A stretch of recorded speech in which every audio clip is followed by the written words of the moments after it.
Y nos vamos a hablar de economía, porque claro, estamos en el día, como hemos dicho, 140 de la emergencia nacional, se han activado fases, estamos en la tercera fase, mañana se presenta el presidente del Consejo de Ministros ante el Congreso para recibir la confianza, y estamos con Jorge González Izquierdo para ver, inicialmente, al darle la bienvenida, qué debemos esperar de una presentación de este gabinete del cual se ha hablado, que Cateriano le va a imprimir, digamos, una mirada mucho más económica a las actividades que deben hacerse para responder a esta crisis. Jorge, ¿qué tal? ¿Cómo estás? Muy buenas noches, Mónica, muchas gracias por la invitación. Mira, mañana yo espero que el gabinete en su totalidad, el señor Cateriano, donde está el señor Cateriano como presidente, le diga al país ya en detalle las medidas que en términos generales el señor presidente de la República anunció en su mensaje del 28 de julio. Por ejemplo, el segundo bono de 760 soles que supuestamente va a llegar a 8 millones de hogares. ¿Cómo va? Porque el presidente ha dicho que lo van a hacer entre agosto y octubre. ¿Cómo van a hacer eso si todavía en el primer bono ni siquiera han llegado a completar el 100% del universo? Recién están entrando a lo que ellos llaman la segunda fase del primer bono. Y resulta que ya quieren implementar el segundo bono. Entonces yo esperaría que nos diga el gabinete, pero en detalle, cómo van a hacer que el segundo bono llegue rápidamente al universo escogido, cuando el primer bono tiene graves problemas todavía para conseguir el 100% del universo. Pero que nos diga en detalle, no en generalidades, porque el señor presidente dijo generalidades. Lo segundo que esperaría que también diga en detalle es que han dicho de que en agosto empieza el programa Arranca Perú, ¿no? Ese programa de obras públicas mayormente. Para generar empleo rápido, sí. Para generar empleo rápido, y también ha anunciado 7.000 millones de soles en las obras de reconstrucción del norte, pero esa es la totalidad.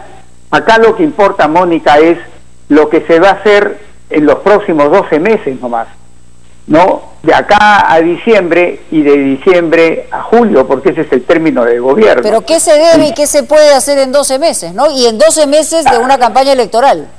A eso voy. Entonces quiero que nos diga en detalle, no con palabras bonitas, no con estudios, no, acá ya no estamos en momentos de estudio, ya no estamos en momentos de palabras bonitas, acá tenemos que hacer cosas reales, de que se lleven a cabo a la práctica, para que sentamos los peruanos algo de alivio en esta difícil situación económica y social que estamos viviendo, Mónica.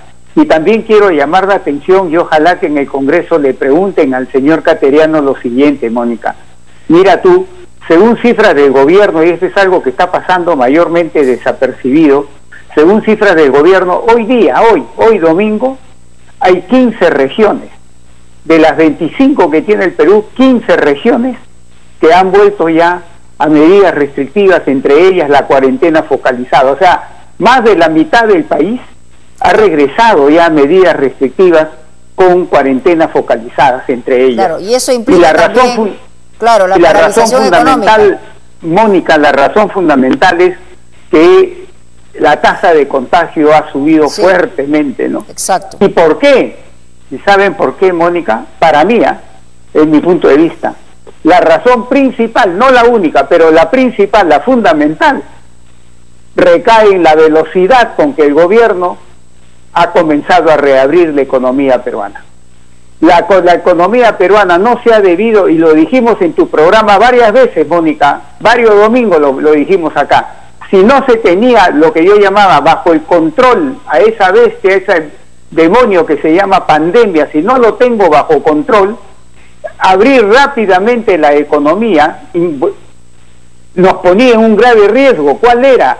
La agudización, ¿no? El empeoramiento de la pandemia, y lamentablemente, Mónica, parece que eso ya empezó a suceder. Pero eso entonces ya tenemos 15 regiones que se ha dado marcha atrás, ya se han suspendido a partir de mañana los vuelos aéreos, se han suspendido los viajes interprovinciales, o sea, están regresando innecesariamente, Mónica, porque han querido reabrir la economía rápidamente, incluyendo a actividades de alto riesgo de contagio.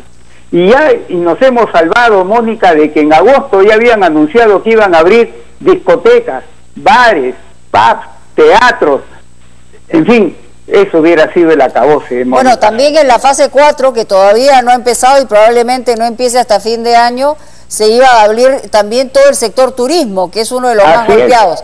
Pero podría parecer como una contradicción que un economista señale que se ha reabierto muy rápidamente el tema económico. En términos reales, hay quienes señalaban que ya no podían estar más cerrados porque el impacto es muy grande. Estamos hablando de junio, que ha habido una caída del 20% del Producto Bruto Interno, y no sabemos qué es lo que va a pasar en julio, pero por lo que vemos en este momento, estamos retrocediendo, volviendo a cerrar sectores, y eso va a tener un impacto mayor. Muchísimo mayor. Es que mira, Mónica, lo que hay que entender es que el comportamiento de la economía va a estar en función de dos cosas. Y eso tiene que entenderse, Mónica, y acá lo hemos dicho varias veces. Primero, y en ese lugar, en primer lugar, va a estar en función de del desarrollo de la pandemia, si tenemos o no tenemos control sobre la pandemia, en primer lugar. Y en segundo lugar, de la política económica, de las medidas de política económica que ya se hicieron y las que están por hacerse, que mañana seguramente van a anunciar en el Congreso.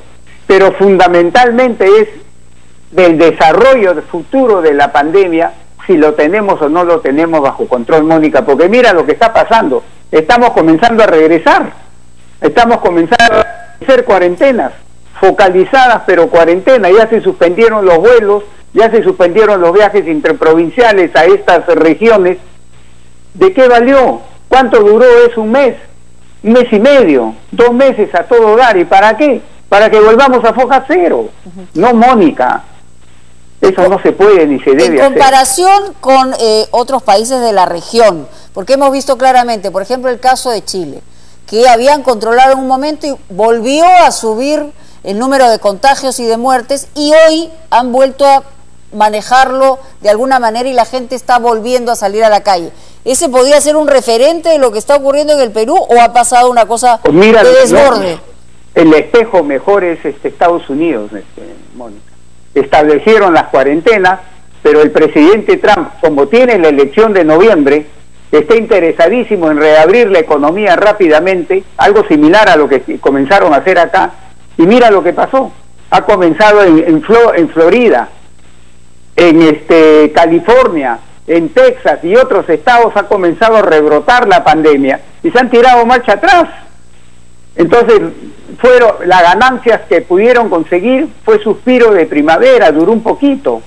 Y algo similar es lo que está pasando acá, y hay que mirar ese espejo. Igual le pasó en Corea del Norte, igual está pasando en Alemania.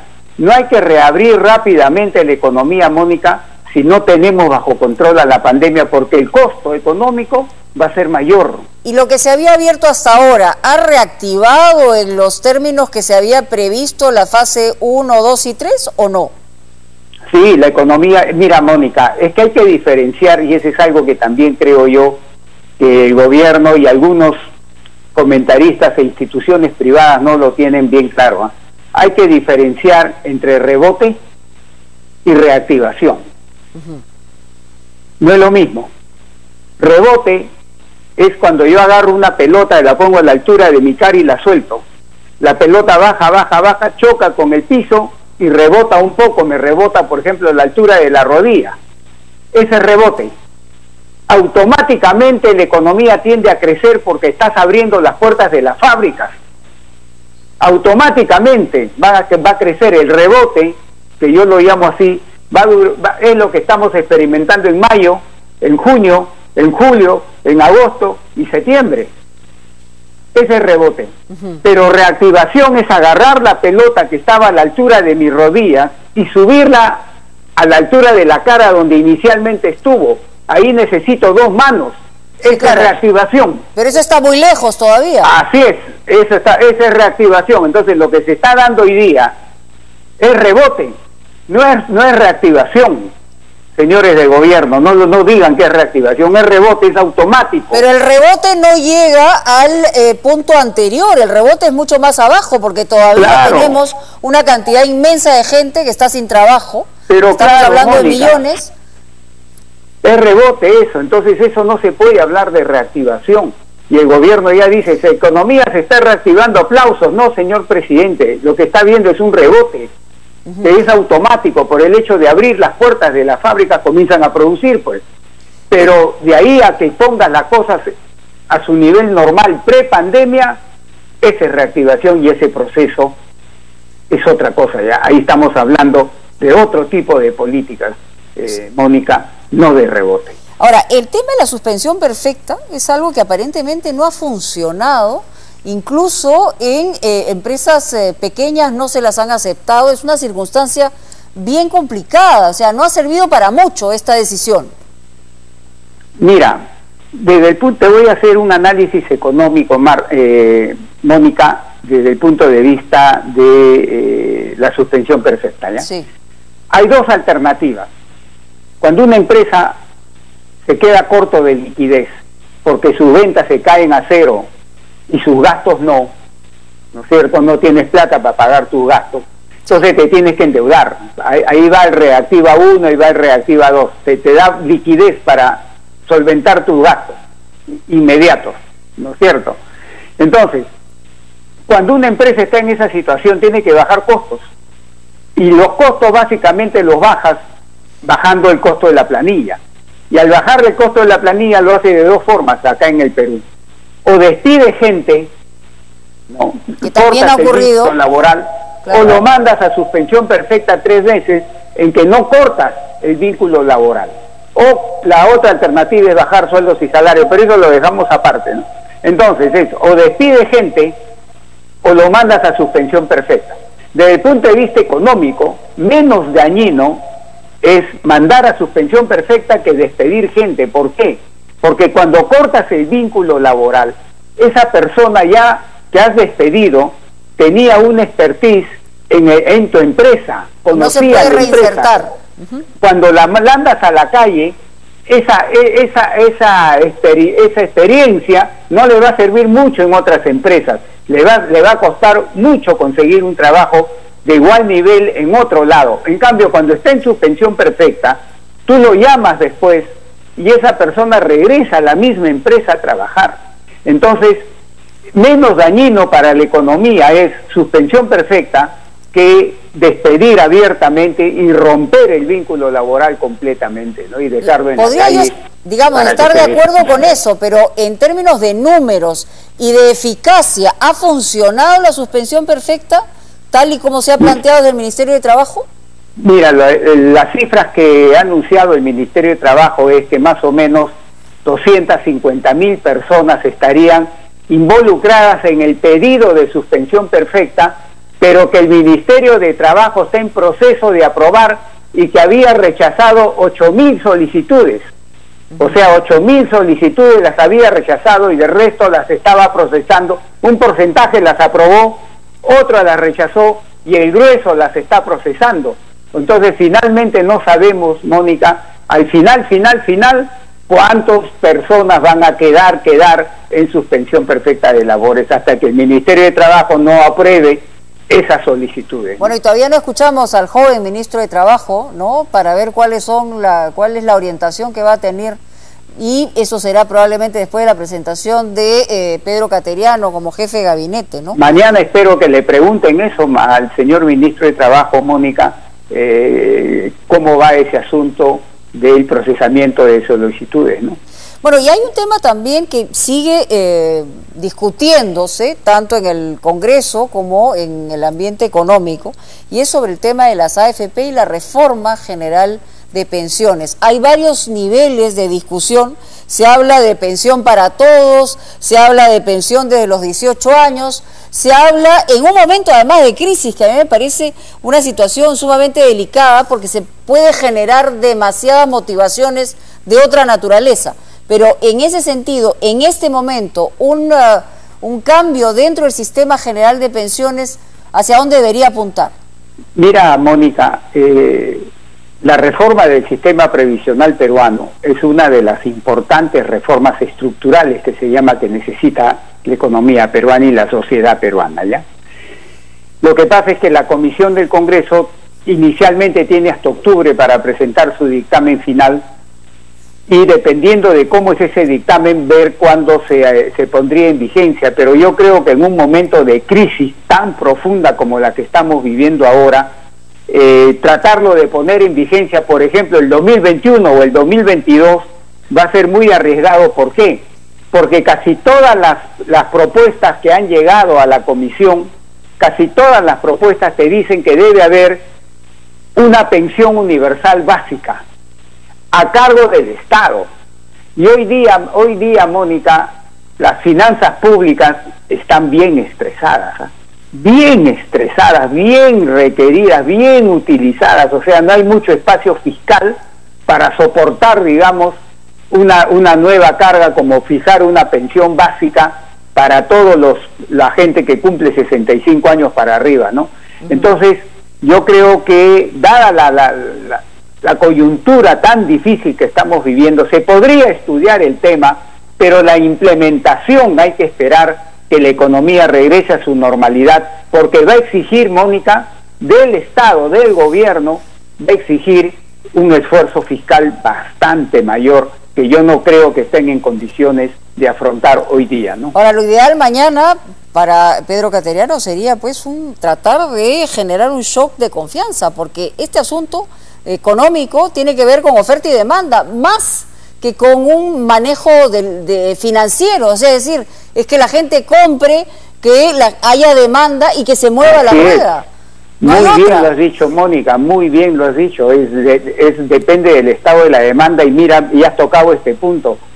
El gobierno, por ejemplo, ha creado el FAE Turismo, que le quiere dar financiamiento por 2.000 millones de soles a las empresas de turismo. Pero yo creo que muchas empresas de turismo no necesitan ya financiamiento, Mónica, porque están al borde de la quiebra. Cuando una empresa está con problemas de solvencia, el financiamiento no la ayuda. El financiamiento ayuda cuando estás con problemas de liquidez, pero cuando estás con problemas de solvencia ya no te ayuda. ¿Por qué? Porque si tus ingresos no van a subir apreciablemente en los próximos 12, 24 meses, y tú te endeudas y te endeudas y te endeudas, así sea un costo bajo, ¿cómo pagas esas deudas si tus ingresos no suben? Entonces tu problema de liquidez se convierte en problema de solvencia y puedes terminar quebrando. Entonces, en el caso de empresa ya muy estresada, ya prestarle plata no es ayudarlas. Ahí tienes que llegarle con otro tipo de ayuda fiscal, cortísima, no financiera solamente. Porque no quiero dejar pasar, ¿no? Hablan de Gamarra, dice que antes de la pandemia eran 31.000 empresarios. Si siguen a ese ritmo, dice, se podrían quebrar 50% de los negocios. Es la coordinadora de Gamarra, que antes llegaban a Gamarra entre 150.000 y 200.000 personas, y ahora van 20 a 30.000. O sea, el emporio de Gamarra es un gráfico de lo que le está pasando a la economía popular. Claro, porque ahí están micro y pequeña empresa, y eso, Mónica, que son micro y pequeña empresas que te usan tecnología de avanzada. Así Imagínate tú el resto del país donde no te usan tecnología de avanzada, ¿cómo estarán, Mónica? Me lo puedo imaginar. Bueno, Jorge, muchas gracias por estar con nosotros. No, a Jorge González Izquierdo, en Punto Final. Gracias.